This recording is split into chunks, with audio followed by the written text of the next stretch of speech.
Assalamualaikum warahmatullahi wabarakatuh. Perkenalkan, nama saya Haduna Fatmasakira dari kelas 4B. Di sini saya akan menyampaikan mengenai zakat. Yang pertama, kita harus mengetahui terlebih dahulu apa itu pengertian dari zakat. Zakat berasal dari bahasa Arab yang artinya menyucikan. Zakat adalah bentuk sedekah kepada umat Islam. Zakat diperlakukan dalam Islam sebagai kewajiban atau seperti adanya pajak gitu ya. Jadi zakat itu ada yang menjadi kewajiban dan ada juga yang gimana sih? Ulang. Assalamualaikum warahmatullahi wabarakatuh. Perkenalkan, nama saya Haduna Fatmasakira dari kelompok 23. Di sini saya akan menyampaikan mengenai zakat.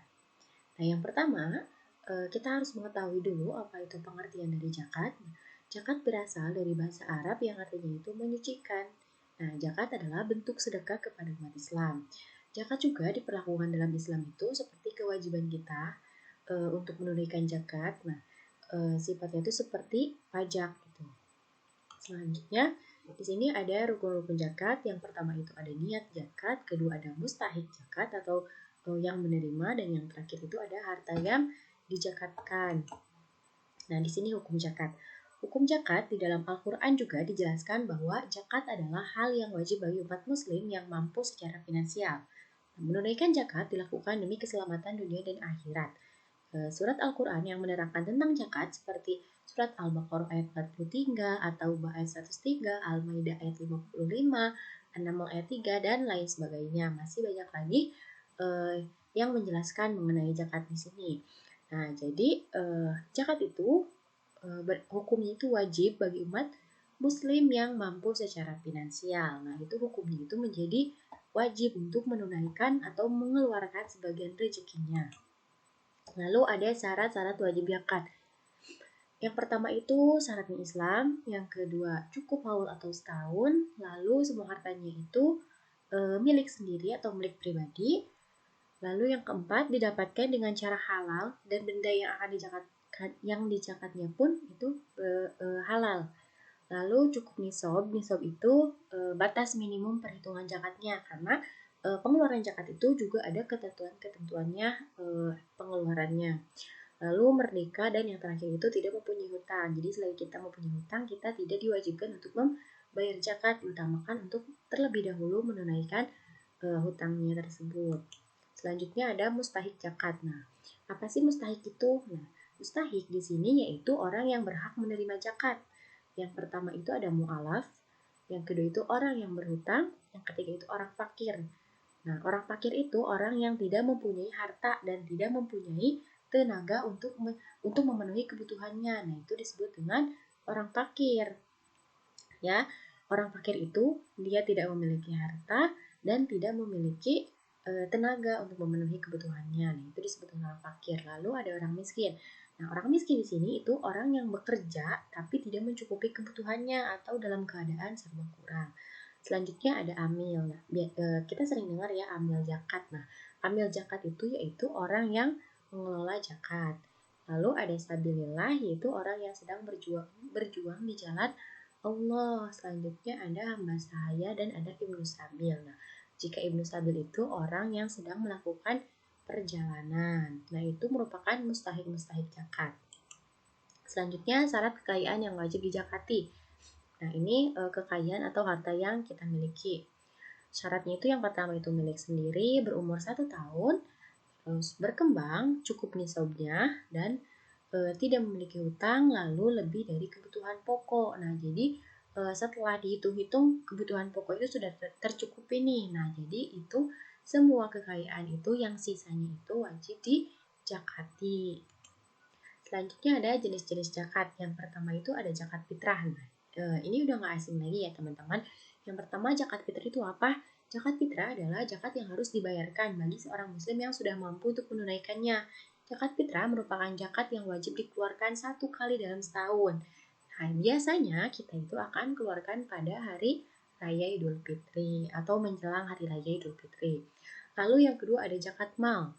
Zakat mal adalah zakat harta. Mal itu artinya harta, yaitu sesuatu dapat disebut dengan harta apabila memenuhi syarat.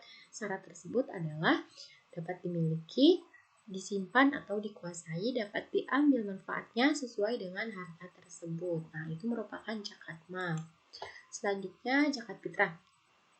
Nah, di sini zakat fitrah itu seperti yang tadi saya sebutkan, zakat fitrah adalah zakat yang wajib ditunaikan 1 kali dalam setahun. Waktu membayar zakat fitrah umumnya itu dilakukan pada bulan Ramadan. Biasanya menunaikan zakat fitrah dilakukan menjelang Hari Raya Idul Fitri. Harus dibayarkan sebelum melakukan sholat Raya Idul Fitri. Nah, zakat fitrah memiliki arti yaitu mensucikan harta. Besar zakat yang harus dikeluarkan untuk zakat fitrah adalah sebesar 1 sok. 1 sok itu 2,5 kilo beras atau kurma atau sagu ataupun gandum. Nah, besar zakat bisa disesuaikan dengan konsumsi per orang dalam sehari pada waktu yang berlaku karena hari ini bisa berubah akibat inflasi di negara tersebut. Nah, jadi bisa disesuaikan dengan keadaan atau disesuaikan dengan konsumsi per orang dalam sehari. Cara menghitung zakat fitrah. Nah, di sini untuk membayar zakat fitrah ini dapat dilakukan dengan membayar beras. Jika dalam hitungan liter, maka beras yang harus dibayarkan untuk zakat itu sekitar 3,5 liter, sedangkan bila beras yang dizakatkan menggunakan kilogram, maka beras yang dizakatkannya itu adalah 2,5 kilogram. Zakat fitrah bisa juga dibayarkan menggunakan uang. Nah, jika seseorang ingin membayar zakat fitrah dengan uang, maka harus disesuaikan dengan harga beras yang ada di daerah tersebut. Lalu niat zakat fitrah. Niat zakat untuk diri sendiri yaitu nawaitu an ukhrija zakat al-fitri an nafsi fardulillahi ta'ala yang memiliki arti aku niat mengeluarkan zakat fitrah untuk diriku sendiri fardu karena Allah Ta'ala. Sedangkan untuk istri itu misalkan di sini membadal atau menggantikan gitu ya. Niatnya itu menjadi nawaitu an ukhrija zakat al-fitri zaujati fardalillahi ta'ala. Aku niat mengeluarkan zakat fitrah untuk istriku fardu karena lillahi ta'ala. Selanjutnya ada zakat mal. Seperti yang tadi sudah saya jelaskan sebagian, zakat mal adalah zakat harta. Zakat harta adalah segala sesuatu yang diinginkan manusia untuk dimiliki. Sesuatu dapat disebut dengan harta apabila memenuhi syarat. Syarat tersebut yaitu dapat dimiliki, disimpan, dikuasai, dapat diambil manfaatnya sesuai dengan harta tersebut. Misalnya itu rumah, mobil, hewan ternak, perak, hasil pangan. Nah, itu bisa dikeluarkan zakat malnya ya, zakat hartanya. Nah, macam-macam zakat mal. Nah, zakat mal itu ada zakat perdagangan, zakat pertanian, zakat hewan ternak. Zakat perdagangannya itu kekayaan perdagangan ini termasuk stok barang dagangan. Nah, uang kontan serta piutang yang mungkin masih dapat kembali. Nah, apabila dari hasil berdagang yang sudah dikurangi dengan piutangnya telah mencapai batas nisab setara dengan nilai 85 gram emas dan telah berusia 1 tahun haul atau bertemu tahun lagi gitu ya. Maka besar zakat yang wajib dikeluarkan itu sekitar 2,5% dapat berupa uang dagangan atau uang seharga barang tersebut. Dengan rumus zakatnya itu modal yang diputar ditambah keuntungan ditambah piutang yang dapat dicairkan dikurangi utang kerugian dikali 2,5%. Lalu ada zakat pertanian, zakat hasil tani gitu ya. Jadi yang menghasilkan makanan pokok sebesar 520 dan sebesar 635 kilo gabah, zakat pertanian ini dibayarkan setiap masa panen. Nah, apabila selain makanan pokok, maka nisabnya itu disamakan dengan makanan pokok yang paling umum pada sebuah daerah. Gitu. Kadar zakat apabila diairi dengan air hujan atau sungai ataupun mata air, maka sebesar 10%. Nah, jika selain itu maka zakatnya itu cukup 5% saja. Lalu ada zakat hewan ternak. Binatang ternak yang dimaksud untuk wajib dikeluarkan zakatnya adalah apa yang dalam bahasa Arab itu disebut al-an'am, yaitu ada binatang yang diambil manfaatnya seperti unta, kambing, biri-biri, sapi, kerbau. Seperti itu. Nah, di sini ada dalil selanjutnya itu yang memperkuat untuk mengeluarkan zakat hewan.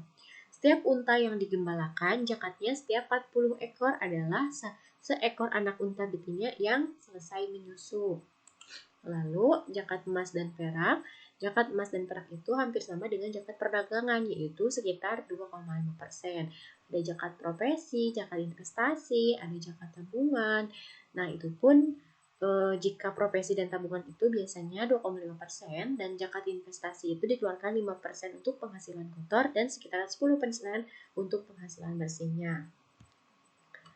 Lalu ada zakat rikas. Rikas itu barang temuan. Nah, setiap penemuan harta yang telah terpendam dalam tanah bertahun-tahun atau disebut juga dengan rikas, seperti emas maupun perak yang sudah tidak diketahui lagi pemiliknya itu siapa, maka wajib dikeluarkan zakat itu sebesar 20% dari barang tersebut.